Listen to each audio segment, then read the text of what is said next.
Hello everyone, welcome to T one academy. I'm Sudheer Kumar. Daily current అఫైర్స్లో భాగంగా మనం ఈరోజు 2 జూన్కి సంబంధించిన వేరియస్ కరెంట్ అఫైర్స్ ఏవైతే న్యూస్లో ఉన్నాయో వాటి గురించి ఇన్ డీటెయిల్గా చూద్దాము. So before going to this session friends, చాలామంది వీడియోస్ చూస్తున్నారు. సో వీడియోస్లో మీకు ఏమైనా డౌట్స్ ఉన్నా, మీకు ఎలాంటి కంటెంట్ కావాలన్నా, సార్ మాకు ఈ కంటెంట్ కావాలి, సార్ మీరు ఇలా చెప్తున్నారు మాకు ఇలా చెప్పండి అని కామెంట్ చేయండి. మీకు ఏ డౌట్ ఉన్నా, లేకపోతే మీ ఇచ్చే వాల్యుబుల్ సజెషన్స్ మేము తీసుకోవడానికి రెడీగా ఉన్నాము. అదేవిధంగా వీడియోని మీ ఫ్రెండ్స్కి దయచేసి షేర్ చేయండి. అదేవిధంగా వీడియోని కూడా లైక్ చేయండి. సో మేము చాలా వరకు వాల్యుబుల్ కంటెంట్ ఫ్రీగా ఇవ్వడం జరుగుతుంది. టీ1 అకాడమీ యూట్యూబ్ ఛానల్లో అన్ని క్లాసెస్ కూడా ఫ్రీ అండి. అన్ని సబ్జెక్ట్స్ మీరు ఫీజులు కట్టి అనవసరంగా వేస్ట్ చేసుకోకండి మనీని. సో చాలా వాల్యుబుల్ క్వాలిటీ కంటెంట్ని మేము మా యూట్యూబ్ ఛానల్లో ఫ్రీగా ఇస్తున్నాము. సో నా వీడియోలో కానీ ఇంకా ఏ ఇతర వీడియోస్లోనైనా మీకేమైనా డౌట్స్ ఉన్నా, లేకపోతే ఇంకా మీకేమైనా కావాలనుకున్నా మాకు కామెంట్ చేయండి. మేము వీలైనంత త్వరగా మీకు కావాల్సిన కంటెంట్ ఇవ్వడానికి కానీ, రిప్లై ఇవ్వడానికి కానీ మేము చూస్తాము. ఈరోజు టాపిక్స్ కనుక చూసుకున్నట్లయితే 2 జూన్ తెలంగాణ ఫార్మేషన్ డే చూద్దాం. నెక్స్ట్ వరల్డ్ మిస్ వరల్డ్ పోటీలు జరిగాయి కానీ మనకు 72వ మిస్ వరల్డ్ పోటీలలో భాగంగా ఎవరికి మిస్ వరల్డ్ వచ్చిందనేది చూద్దాము. ఓకే, అదేవిధంగా నేషనల్ ఫ్లోరికేన్ నైటింగల్ అవార్డ్స్ 2025 చూద్దాం. ఆపరేషన్ షీల్డ్ న్యూస్లో ఉంది. కోడ్ ఎమర్జెన్సీ, వరల్డ్ ఎమర్జెన్సీ డేను దృష్టిలో ఉంచుకొని కోడ్ ఎమర్జెన్సీ తీసుకొచ్చారు. సో చూద్దాం అదేంటి అనేది, యాప్ అది. ఓకే, నెక్స్ట్ కర్మయోగి స్వాస్థ్య సురక్ష యోజన అనేది న్యూస్లో ఉంది. IIT Kharagpur and Singapore IME ఏదైతే ఉందో, సింగపూర్కి సంబంధించిన ఐఎంఈ ఏదైతే ఉందో అది మెమరాండమ్ ఆఫ్ అండర్స్టాండింగ్ చేసుకుంది ఐఐటి ఖరగ్పూర్తోని. సో ఏ విషయంలో చేసింది ఏంటి అనేది చూద్దాము. Indian railway launches first ever cherry cargo service. So ఎక్కడి నుంచి ఏంటి అనేది చూద్దాము. సో కిరు హైడ్రో పవర్ ప్రాజెక్ట్ న్యూస్లో ఉంది. ఓకే, కిజాడి ఎక్స్కవేషన్ న్యూస్లో ఉంది. Okay, Dhruva digital hub for reference and unique virtual address న్యూస్లో ఉంది. ఇండియాస్ ఫస్ట్ ఇండిజినస్ థ్రోమోబెక్టమీ అని చెప్పేసి డివైస్ న్యూస్లో ఉంది. సో దాన్ని ఎవరు డెవలప్ చేశారు, ఎందుకు డెవలప్ చేశారు అనేది చూద్దాం. Okay, so first and foremost వచ్చేసి తెలంగాణ ఫార్మేషన్ డే జూన్ 2 ఎప్పుడు ఫామ్ అయిందండి? తెలంగాణ స్టేట్ 2014 జూన్ 2న అఫీషియల్గా ఫామ్ అవ్వడం జరిగింది. ఎన్నో సంవత్సరాల కళ, ఓకే, ఎన్నో బలిదానాల తర్వాత మనకి 2014 జూన్ 2న తెలంగాణ స్టేట్ అఫీషియల్గా రావడం జరిగింది. ఓకే, నెక్స్ట్ మెయిన్గా వచ్చేసి ఇప్పుడు ఎన్నో ఫార్మేషన్ డే 11th ఇయర్ అండి. సో తెలంగాణ రాష్ట్రం వచ్చి మనకి 11 సంవత్సరాలు అవుతుంది. 11వ సంవత్సరంలోకి అడుగు పెడుతున్నాం. 10 సంవత్సరాలు అంటే దశాబ్ద కాలం అనేది అయిపోయింది. ఓకే, సో హిస్టారికల్ బ్యాక్గ్రౌండ్ మనందరికీ తెలిసిందే ఆల్రెడీ. ఆంధ్ర స్టేట్ యాక్ట్ ద్వారా మద్రాస్ నుంచి ఆంధ్ర రాష్ట్రం ఏర్పడింది 1953లో. అదేవిధంగా 1956లో స్టేట్ రీఆర్గనైజేషన్ యాక్ట్ ద్వారా ఆంధ్ర రాష్ట్రంతో తెలంగాణ ప్రాంతాన్ని కలపడం జరిగింది. సో ఆ విధంగా ఆంధ్రప్రదేశ్ ఫామ్ అవ్వడం జరిగింది. ఎన్నో పోరాటాలు, బలిదానాల తర్వాత 2014 జూన్ 2న ఆంధ్రప్రదేశ్ స్టేట్ నుంచి ఇది తెలంగాణ సపరేట్ అయ్యి తెలంగాణ రాష్ట్రంగా ఏర్పడడం జరిగింది. సో క్యాపిటల్ ఏంటి? హైదరాబాద్, అందరికీ తెలుసు. సో బార్డర్ స్టేట్స్ ఏంటి అనేది ఇంపార్టెంట్. మహారాష్ట్ర, ఛత్తీస్గఢ్, కర్ణాటక, ఆంధ్రప్రదేశ్ మాత్రమే. సో మనకు ఒడిశాతోని కూడా బార్డర్ ఉండేది.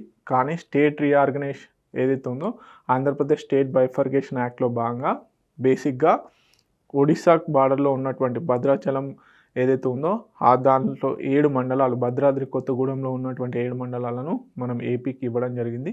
సో దాని ద్వారా ఒరిస్సాతోనే బార్డర్ అనేది లేదు. ఓకే, సో గతంలో అడిగాడు. So major reverse Godavari, Krishna. Official languages వచ్చేసి తెలుగు అండ్ ఉర్దూ ఉంది. సో చార్మినార్, గోల్కొండ ఫోర్ట్ ఇవన్నీ మనందరికీ తెలిసిందే. సో మేజర్గా తెలంగాణ స్టేట్ జూన్ 2న ఫార్మేషన్ డే సెలబ్రేట్ చేయడం జరుగుతుంది. సో నెక్స్ట్ కరెంట్ అఫైర్ వచ్చేసి, సో ఇదంతా కూడా తెలుగు మీడియం స్టూడెంట్స్ కోసం కూడా మేము తెలుగులో ఉంచాము. దయచేసి మీకు ఏం కావాలో, నా టీచింగ్ బాగాలేదా, ఎలాంటివి ఉన్నా కానీ కామెంట్ సెక్షన్లో, నేను ఇంకేమైనా మార్పులు చేసుకోవాలి ఇలాంటివి కూడా కామెంట్ సెక్షన్లో పెట్టండి. ఎందుకు అంటే మీకు ఏం కావాలో మేము ఇవ్వడానికి రెడీగా ఉన్నాము. ఓకే, ఓకే, నెక్స్ట్ కనుక చూసుకున్నట్లయితే మనకు మిస్ వరల్డ్ పోటీలు 72nd మిస్ వరల్డ్ పోటీలు అనేవి మనకు హైదరాబాద్లో జరగడం జరిగింది కదా. సో దానికి సంబంధించిన మిస్ వరల్డ్ విన్నర్ని కూడా అనౌన్స్ చేయడం జరిగింది. సో మిస్ వరల్డ్గా ఎవరు, మిస్ థాయిలాండ్కి సంబంధించినటువంటి ఓపల్ సుచాత చౌగాన్ శ్రీ ఎవరైతే ఉన్నారో, చువాంగ్ శ్రీ ఎవరైతే ఉన్నారో వారు గెలుపొందడం జరిగింది. సో వీరు మిస్ థాయిలాండ్కి సంబంధించిన వారు. సో అదేవిధంగా రన్నరప్గా ఇథోపియాకి సంబంధించిన అసెడ్ డెర్జీ అడామ్సు గారు, ఇథోపియాకి సంబంధించిన వాళ్ళు, వీరు రన్నరప్గా ఉన్నారు. ఈ 72nd మిస్ వరల్డ్ పోటీలో ఎవరు, ఇండియా నుంచి నందిని గుప్తా పార్టిసిపేట్ చేయడం జరిగింది. వీరు టాప్ 8లో కూడా నిలవలేకపోయారు. ఓకే, సో ఈ సందర్భంగా మనకి ప్రీవియస్గా హిస్టారికల్గా ఎవరెవరు మిస్ వరల్డ్ పోటీలో ఇండియా నుంచి కిరీటాన్ని దక్కించుకున్నారని చూద్దాము. సో 1966లో రైతా ఫెరియా గారు ఉన్నారు. తర్వాత 1994లో ఐశ్వర్య రాయ్.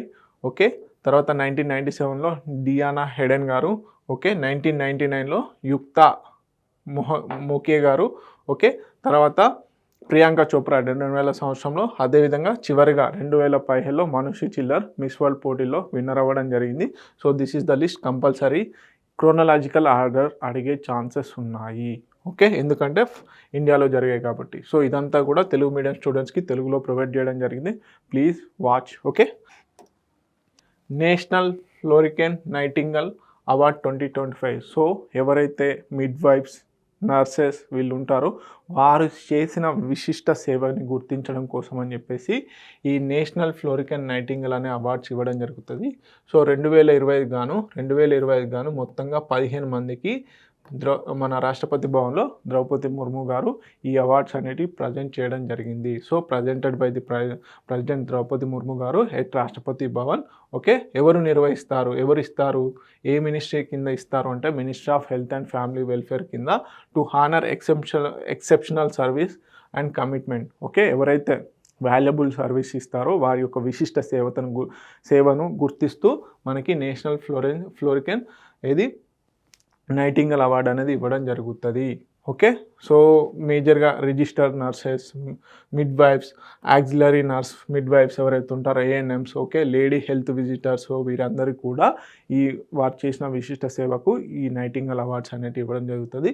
2025 గాను మేజర్గా 15 మంది నర్సింగ్ ప్రొఫెషనల్స్ ఎవరైతే ఉన్నారో వారికి ఇవ్వడం జరిగింది. సో ఎస్పెషల్లీ ఏపీ నుంచి, ఆంధ్రప్రదేశ్ నుంచి వలివెట్టి సుభావతి, ఓకే, వలివెట్టి సుభావతి ఎవరైతే ఉన్నారో వారికి ఇవ్వడం జరిగింది ఏపీ నుంచి. సో ఇంపార్టెంట్, తెలంగాణ నుంచి ఎవరికి రాలేదండి.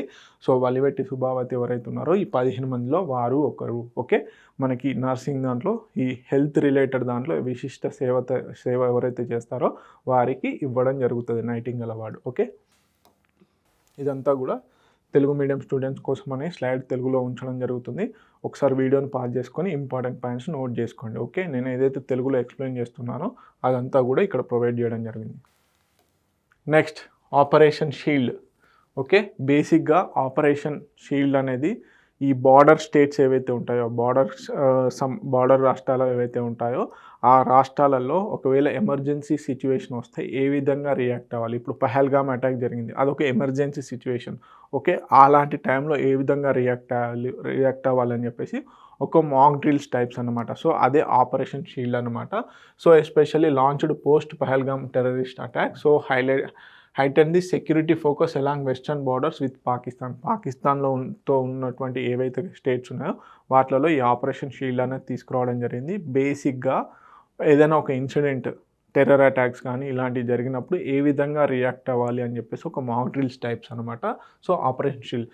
Okay, strengthen civil defence readiness, identify and address gaps from previous drills. Okay, previous drills conduct చేసినప్పుడు ఏమైనా గ్యాప్స్ ఉన్నాయో వాటిని ఫైండ్ అవుట్ చేస్తూ ఈ ఆపరేషన్ షీల్డ్లో ఇంకా మెరుగుగా చేయడానికి కృషి చేస్తున్నారు.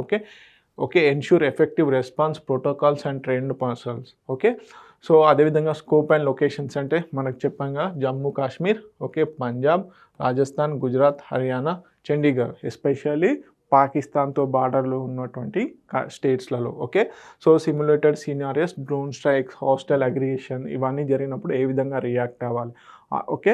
ఓకే, ఇవన్నీ కూడా ఆపరేషన్ షీల్డ్లో ఇవ్వడం జరుగుతుంది. Okay, activation of air ride sirens. So ఇవి ఏ విధంగా రియాక్ట్ అవ్వాలి అప్పుడు వచ్చినప్పుడు అనేది అంతా కూడా దీంట్లో బేసిక్గా మనకి ఈ ఆపరేషన్ షీల్డ్లో ట్రైన్ చేయడం జరుగుతుంది. ఓకే, సో బేసిక్గా అడుగుతారు క్వశ్చన్ కంపల్సరీ అడుగుతారు. సో అభ్యాస్ వేరు, ఇది వేరు. ఆపరేషన్ షీల్డ్ వచ్చేసి ఎస్పెషల్లీ బార్డర్ స్టేట్స్లలో ఏ విధంగా చేయాలి అని చెప్పేసి. సో నాట్ ఓన్లీ యుద్ధ వాతావరణం టైంలోనే కాకుండా ఒక టెర్రర్ అటాక్ జరుగుతుంది అన్ఎక్స్పెక్టెడ్లీ. సో అప్పుడు ఏ విధంగా రియాక్ట్ అవ్వాలి అని చెప్పేసి ఈ మాక్ డ్రిల్స్ కండక్ట్ చేస్తారు. సో ఎవరితోని కోఆర్డినేషన్లో చేశారు అంటే led by the additional director general of civil defence, అదేవిధంగా supervised the director general of fire services and home guards. So majorly home ministry ఆధ్వర్యంలో ఇది చేయడం జరిగింది. ఓకే, అదేవిధంగా via state disaster response fund కింద కూడా చేస్తున్నారు. ఓకే, సో ఇదంతా కూడా తెలుగు మీడియం స్టూడెంట్స్ కోసం స్లైడ్ తెలుగులో ఉంచడం జరిగింది. Please watch. కోడ్ ఎమర్జెన్సీ బేసిక్గా ఎయిమ్స్ భూపాల్ హాస్పిటల్లో కోడ్ ఎమర్జెన్సీ అనే యాప్ను తీసుకొచ్చారు. ఓకే, కోడ్ ఎమర్జెన్సీ అనేది ఒక యాప్ అండి. ఇది ఎవరు తీసుకొచ్చారంటే మధ్యప్రదేశ్ రాష్ట్రంలోని AIIMS all India institute of medical sciences భూపాల్లో ఈ యాప్ను అనేది సేవలకు తీసుకురావడం జరిగింది. అంటే ఎమర్జెన్సీ సిచ్యువేషన్లో ఒక యాక్సిడెంట్ జరిగినప్పుడు, ఒక హార్ట్ అటాక్ వచ్చినప్పుడు ఏ విధంగా చేయాలి, డాక్టర్ సలహాలు ఏ విధంగా పాటించాలి అని ఒక నిష్ణాతులమైనటువంటి ఒక యాప్ను తీసుకొచ్చారు.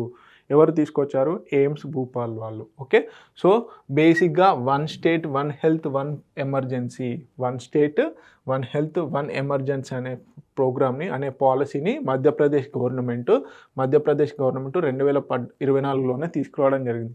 సో ఈ one state one health one ఎమర్జెన్సీలో భాగంగానే ఇప్పుడు కోడ్ ఎమర్జెన్సీ అనే యాప్ని తీసుకురావడం జరిగింది. ఇది ఒక యాప్ అండి. సో ఈ యాప్లో మరి ఏముంటాయంటే bilingual support. Okay, Hindi and ఇంగ్లీష్లో ఈ యాప్ను యూజ్ చేసుకోవచ్చు.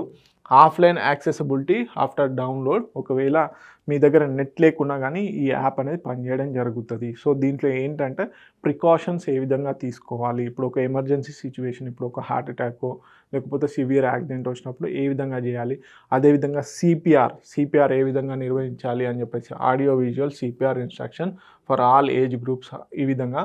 So drop down menu with guidance on various medical emergencies. So ఇలాంటి సిచ్యువేషన్లో ఏ విధంగా రియాక్ట్ అవ్వాలని చెప్పేసి ఒక గైడ్ లైన్ కూడా ఉంటుంది. సో టార్గెట్ ఆడియన్స్ ఎవరు? Health care professionals and general పబ్లిక్కి ఇది ఉపయుక్తంగా ఉంటుంది. Okay, so to be made available Google play స్టోర్లో ఇది ఉంటుంది. సింపుల్గా ఒకసారి డౌన్లోడ్ చేసుకుంటే ఇది ఆఫ్లైన్ మోడ్లో కూడా వర్క్ చేస్తుంది, అంటే ఇంటర్నెట్ లేకున్నా ఇది పనిచేస్తుంది. సో ఏంటి ఆబ్జెక్టివ్ ఏంటి? Enhance emergency preparedness and response across Madhya Pradesh through digital innovation. So basic ఏంటి అంటే ఎమర్జెన్సీ సిచ్యువేషన్ వచ్చినప్పుడు ఏ విధంగా రియాక్ట్ అవ్వాలి, ఏ విధంగా ప్రాణాలను కాపాడాలి అనేది ఏది కోడ్ ఎమర్జెన్సీ యొక్క యాప్ యొక్క ముఖ్య ఉద్దేశం. ఓకే, ఇదంతా కూడా తెలుగులో, ఇంక్లూడింగ్ ఆడియో విజువల్ సిపిఆర్ సూచనలు కూడా ఇందులో ఉన్నాయి. ఓకే, సో నెక్స్ట్ కర్మయోగి స్వాస్థ్య సురక్ష యోజన న్యూస్లో ఉంది. సో ఎవరు తీసుకొచ్చారంటే గుజరాత్ గవర్నమెంట్. ఇంపార్టెంట్, ఇటీవల కాలంలో వార్తల్లో నిలిచినటువంటి కర్మయోగి స్వాస్థ్య సురక్ష యోజన ఏ స్టేట్ గవర్నమెంట్ తీసుకొచ్చిందంటే గుజరాత్ అండి. సో ఆబ్జెక్టివ్ ఏంటి? Provide cashless medical treatment up to 10 lakhs for family. So ఎవరైతే ఆల్ ఇండియా సర్వీసెస్ క్యాండిడేట్స్ ఉంటారో వారి యొక్క ఫ్యామిలీస్కి ఏమైనా ఇష్యూస్ వచ్చినప్పుడు, మెడికల్ ఎమర్జెన్సీస్ వచ్చినప్పుడు, బేసిక్గా హాస్పిటల్లో అడ్మిట్ అయిన తర్వాత క్యాష్లెస్గా పేమెంట్స్ ఇవ్వడం కోసం అని చెప్పేసి ఒక హెల్త్ ఇన్సూరెన్స్ స్కీమ్ అండి ఇది. సో ఇది ఎవరైతే గవర్నమెంట్ ఎంప్లాయీస్ ఉంటారో గుజరాత్ గవర్నమెంట్ ఎంప్లాయీస్, సో వారికి ఇవ్వడం జరిగింది. సో బేసిక్గా all India services officers, pensioners, state government employees and pensioners ఎవరైతే ఉంటారో వారికి ఉపయుక్తంగా ఈ స్కీమ్ను తీసుకురావడం జరిగింది. సో ఇంప్లిమెంటెడ్ అండర్ ది ప్రధానమంత్రి జన్ ఆరోగ్య Yojana government G category card సిస్టంలో. Okay, card issued and managed by the state health agency. Okay, mandatory dependent family certificate required. Okay, ఏంటి బేసిక్గా రూల్స్ ఏంటి? సో ఎవరెవరు అంటే Gujarat state service medical treatment rules 2025 ప్రకారం state ఎంప్లాయీస్కి, అదేవిధంగా all India medical attendance rules ఏవైతే ఉన్నాయో 1954, సో అది ఆల్ ఇండియా సర్వీస్ ఆఫీసర్స్కి. సో ఇవి ఇంపార్టెంట్ అండి. ఏవి? ఈ రెండు కూడా ఇంపార్టెంట్. ఎవరెవరికి ఇస్తున్నారు ఏంటి అనేది ఇంపార్టెంట్. ఏ రూల్స్ని బేస్ చేసుకుని ఇస్తున్నారు అనేది కూడా ఇంపార్టెంట్. సో బేసిక్గా 10 లక్షల వరకు కూడా క్యాష్లెస్ ట్రాన్సాక్షన్ ఏదైతే ఉంటుందో వాటికి అంటే మెడికల్ ట్రీట్మెంట్ ఉంటుందో వాళ్ళకి హెల్ప్ అయ్యే విధంగా. ఓకే, ఇదంతా కూడా తెలుగు మీడియం స్టూడెంట్స్ కోసం తెలుగులో ఉంచడం జరిగింది. నేను క్లియర్గా ఎక్స్ప్లెయిన్ చేస్తున్నాను. ఏదైనా డౌట్ ఉంటే కామెంట్ సెక్షన్లో కామెంట్ చేయండి దయచేసి. ఓకే, నెక్స్ట్ ఐఐటి ఖరగ్పూర్, అదేవిధంగా సింగపూర్కు సంబంధించిన ఐఎంఈ ఏదైతే ఉందో ఈ రెండు ఇన్స్టిట్యూషన్స్ మధ్యలో ఒక మెమరాండమ్ ఆఫ్ అండర్స్టాండింగ్ అనేది జరిగింది. ఓకే, ఒక ఒప్పందం జరిగింది.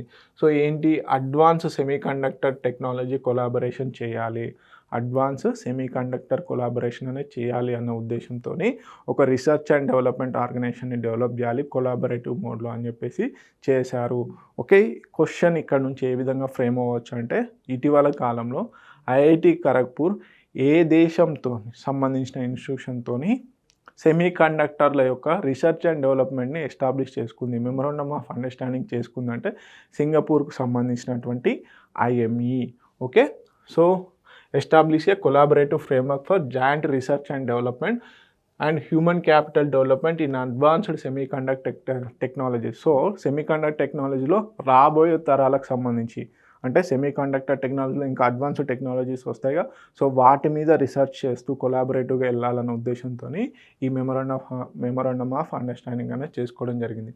So post CMOS technologies, artificial intelligence hardware accelerators, quantum devices, photonics, thermal management in semiconductors అనే ఫోకస్ ఏరియాస్ ఏవైతే ఉన్నాయో వీటి మీద మేజర్లీ కొలాబరేటివ్ ఎఫర్ట్స్ అనేది జరుగుతాయి, research and development. Okay, bilateral researcher and student exchange programme. So IIT ఖరగ్పూర్కి సంబంధించిన students ఈ రీసెర్చ్ ఈ అగ్రిమెంట్లో భాగంగా సింగపూర్కి వెళ్ళి అక్కడ రీసెర్చ్ చేయడము, సింగపూర్ స్టూడెంట్స్ ఎవరైతే ఉంటారో ఐఎంఈలో వాళ్ళు వచ్చి ఇక్కడ వచ్చి రీసెర్చ్ చేయడము. సో ఇలా కొలాబరేటివ్గా స్టూడెంట్ ఎక్స్చేంజ్ అనేది జరుగుతూ ఉంటుంది. So specialised training for engineers and scientist, joint workshop, knowledge sharing and innovation. So supports India's growth and global semiconductor ఎకోసిస్టమ్కి ఈ మెమరాండమ్ ఆఫ్ అండర్స్టాండింగ్ అనేది చాలా ఉపయోగపడుతుంది. ఓకే, సో ఇదంతా కూడా తెలుగు మీడియం వాళ్ళ కోసం తెలుగులో ఉంచడం జరిగింది.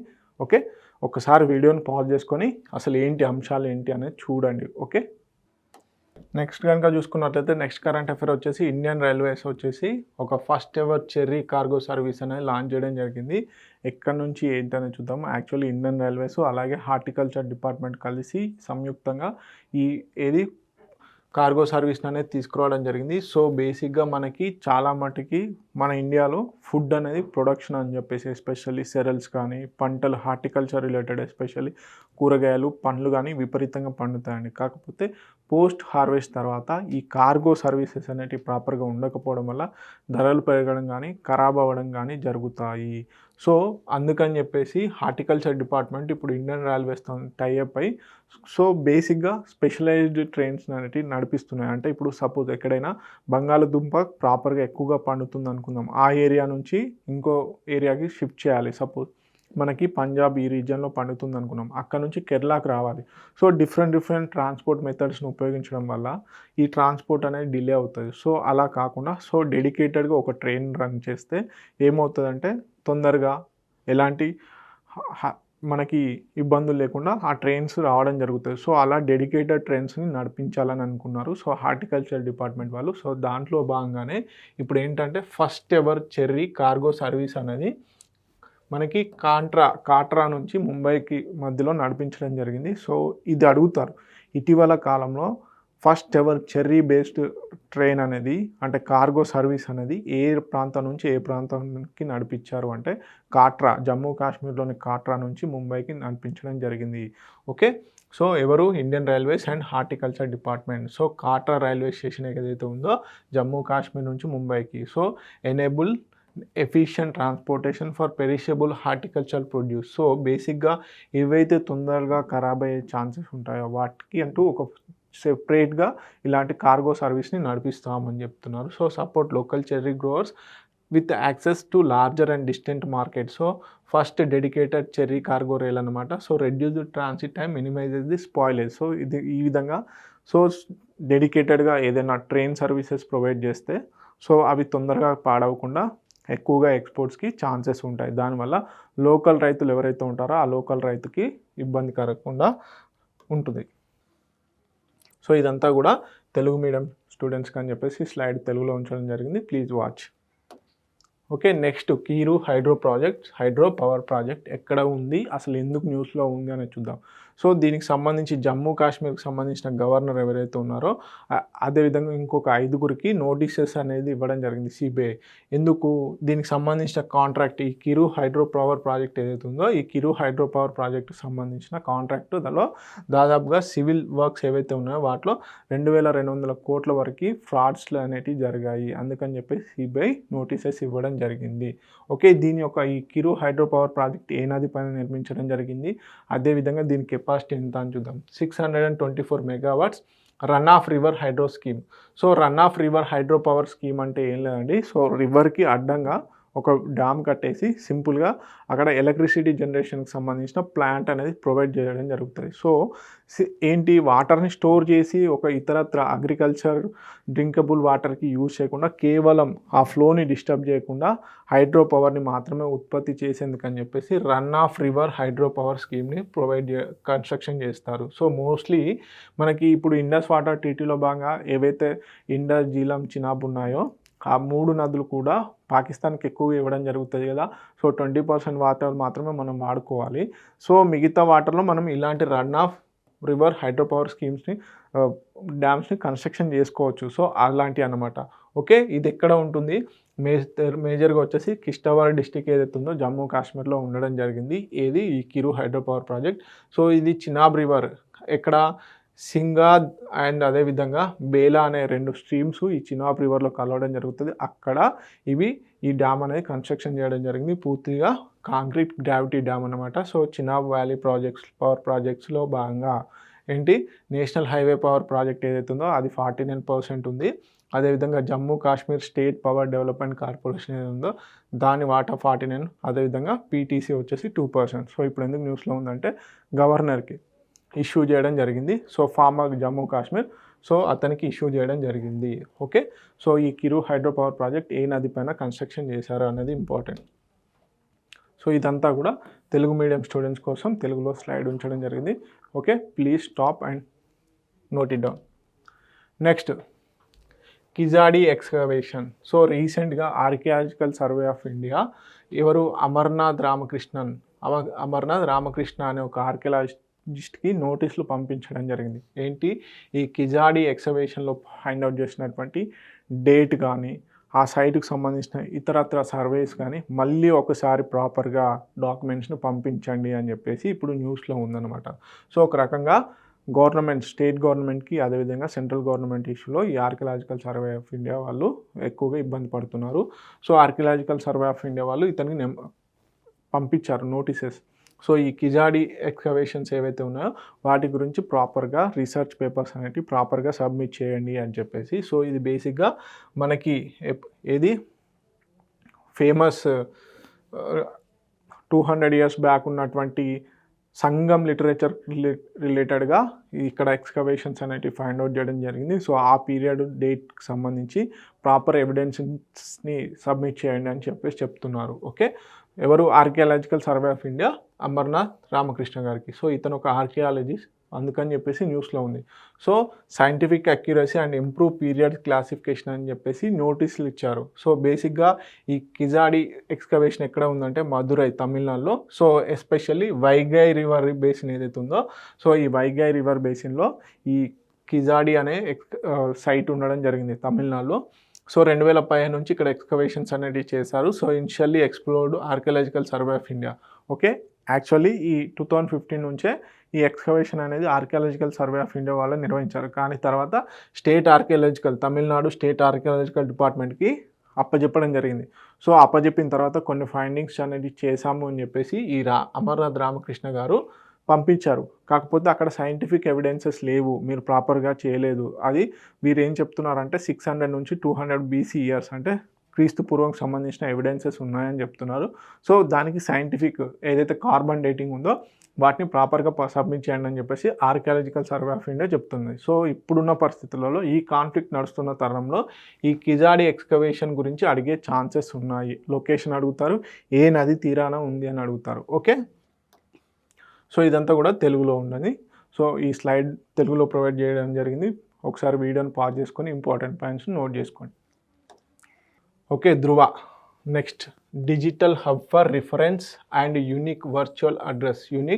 Virtual address, national digital addressing policy using geospatial technology. National geospatial technology ఏదైతే ఉందో ఆ జియోస్పేషియల్ టెక్నాలజీని ఉపయోగించుకొని బేసిక్గా మనిషి యొక్క లొకేషన్ ఫైండ్ అవుట్ చేయాలని చెప్పేసి ఈ ధృవ స్కీమ్ను తీసుకురావడం జరిగింది. Digital hub for reference and unique virtual address. Okay, నేను ఎక్కడైతే నిల్చున్నానో ఆ నిల్చున్న ప్లేస్ని ఈ జియోస్పేషియల్ టెక్నాలజీని ఉపయోగించుకొని నాకంటూ ఒక యూనిక్ అడ్రస్ని క్రియేట్ చేయాలి, ఒక ఆధార్ టైప్ అడ్రస్ని క్రియేట్ చేయాలన్నది ఈ ధృవ యొక్క ఇంటెన్షన్ అనమాట. So function as a address as a service, okay, for secure consent based address data sharing. So నేను ఎవరికైనా అడ్రస్ పంపించాలి, మామూలుగా ఇప్పుడు గూగుల్ అయితే ఏం చేస్తాము, గూగుల్ మ్యాప్స్లో పంపిస్తాం. సో అలా కాకుండా ఒక అక్యురేట్ యూనిక్ నెంబర్తోని ఆ అడ్రస్ అనేది పంపించేందుకని చెప్పేసి ఇది తీసుకొచ్చారు.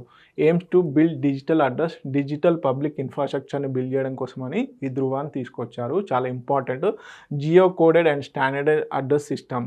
దీని యొక్క స్పెషాలిటీ ఏంది, జియో కోడెడ్తోనే ఉంటుంది, జియో కోడెడ్తోని. సో ఆ విధంగా స్టాండర్డ్ అడ్రస్ సిస్టమ్ని జనరేట్ చేస్తుంది. Okay, enables precise location identification, seamless data interoperability, core components. So రీసెంట్గా మనకి పోస్టల్ డిపార్ట్మెంట్ వాళ్ళు ఈ డిజి పిన్ అనేది లాంచ్ చేయడం జరిగింది. So to find the address. So నేనున్నటువంటి లొకేషన్ ఏదైతే ఉంటుందో దానికంటూ ఒక ఐడెంటిఫైడ్ అడ్రస్, స్టాండర్డైజ్డ్ అడ్రస్ ఉండాలి అని చెప్పేసి. ఇప్పుడు మనకు హౌస్ నెంబర్స్ ఉంటాయి.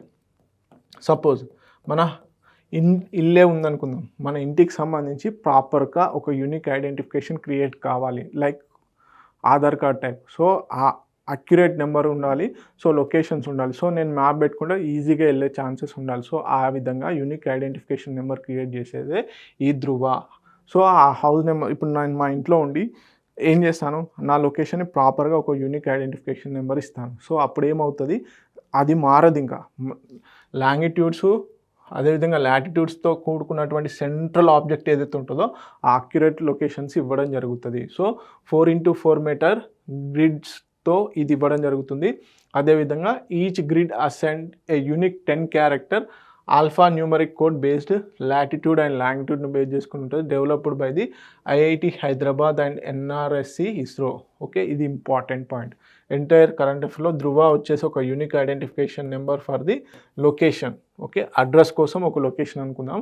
సో దీన్ని డెవలప్ చేసింది ఎవరు అంటే ఐఐటి హైదరాబాద్ అండ్ ఎన్ఆర్ఎస్సి ఇస్రోకి సంబంధించిన నేషనల్ రిమోట్ సెన్సింగ్ సెంటర్ ఏదైతే ఉందో సర్వీస్ సెంటర్. సో వాళ్ళు okay, build on the DIGIPIN framework allows users to create custom digital address, for example name and domain. So ఈ విధంగా ఒక కస్టమ్ బేస్డ్గా నేను ఒక అడ్రస్ని క్రియేట్ చేయాలనుకుంటున్నా, వాటిని ఈ డిజిపిన్ ధృవ ద్వారా మనం క్రియేట్ చేసుకోవచ్చు. Digital hub for reference unique virtual address. Okay, so ఇదంతా కూడా తెలుగులో ఉంచడం జరిగింది, please note it down. So next, India's first indigenous thrombectomy device అనేది బిల్డ్ చేయడం జరిగింది. సో డెవలప్ చేశారు. ఎవరు డెవలప్ చేశారు అంటే S3V వాస్కులర్ టెక్నాలజీ, మైసూర్కు సంబంధించిన S3V వాస్కులర్ టెక్నాలజీస్, అదేవిధంగా technology development board, department of science and టెక్నాలజీకి సంబంధించినటువంటి టెక్నాలజీ డెవలప్మెంట్ బోర్డు వారు సంయుక్తంగా దీన్ని డెవలప్ చేయడం జరిగింది. యాక్చువల్గా డెవలప్ చేశారు S3V వాస్కులర్ టెక్నాలజీ. సో దీనికి సపోర్ట్ చేసింది ఎవరు అంటే టెక్నాలజీ డెవలప్మెంట్ బోర్డు వారు. సో బేసిక్గా ఈ డివైస్ ఏం చేస్తుంది, ఈ థ్రోంబెక్టమీ అనే డివైస్ ఏం చేస్తుంది అంటే రిమూవ్ బ్లడ్ క్లాట్స్. బేసిక్గా మనకు బ్రెయిన్ ఆస్టరేస్లో గడ్డగట్టకపోయేటువంటి ఉంటాయి కదా, బ్లడ్ గడ్డగట్టింది అంటారు. సో అదేంటంటే ప్రాణాంతకం కూడా. సో బ్రెయిన్ డెడ్ అవ్వడం ఇలాంటి ఛాన్సెస్ ఎక్కువగా ఉంటాయి. సో ఆ బ్లడ్ క్లాట్ అయినటువంటి ఏవైతే ఉంటాయో వాటిని తీసివేసేందుకని ఈ డివైస్ అనేది చేయడం జరిగింది. A medical tool used to remove blood clots, so crucial for treating the acute ischaemic strokes అనేవి ఏవైతే ఉంటాయో వాటిని తగ్గించడం కోసము ఈ డివైస్ అనేది ఉపయోగపడుతుంది. Okay, so offers faster recovery and reduce long term disability risk అనేది తగ్గిస్తుంది అనమాట. Okay, so first such device developed indigenously in India. So ఇది ఒక ఫస్ట్ టైం ఒక స్వదేశీ పరిజ్ఞానంతో ఈ డివైస్ని డెవలప్ చేయడం జరిగింది. సో ఇక్కడ మ్యానుఫ్యాక్చర్ సెటప్ వచ్చేసి మెడికల్ డివైజెస్ పార్క్ చెన్నైలో.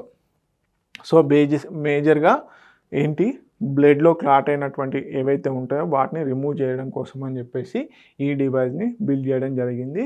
So S3V vascular technologies. So important, చాలా important current affair. Okay, so ఇదంతా కూడా తెలుగు మీడియం స్టూడెంట్స్ కోసం తెలుగులో ఉంచడం జరిగింది. సో ఇవన్నీ ఇంపార్టెంట్ కరెంట్ అఫైర్స్. మరిన్ని ఇంపార్టెంట్ కరెంట్ అఫైర్స్ కోసం T1 academy YouTube channel follow అవ్వండి. అదేవిధంగా T1 అకాడమీ యూట్యూబ్ ఛానల్లో వేరే సబ్జెక్ట్ సంబంధించిన కంటెంట్ కూడా ఫ్రీగా ప్రొవైడ్ చేయడం జరుగుతుంది. దయచేసి ఆ వీడియోస్ని కూడా చూడండి, అదేవిధంగా షేర్ చేయండి. Thank you so much.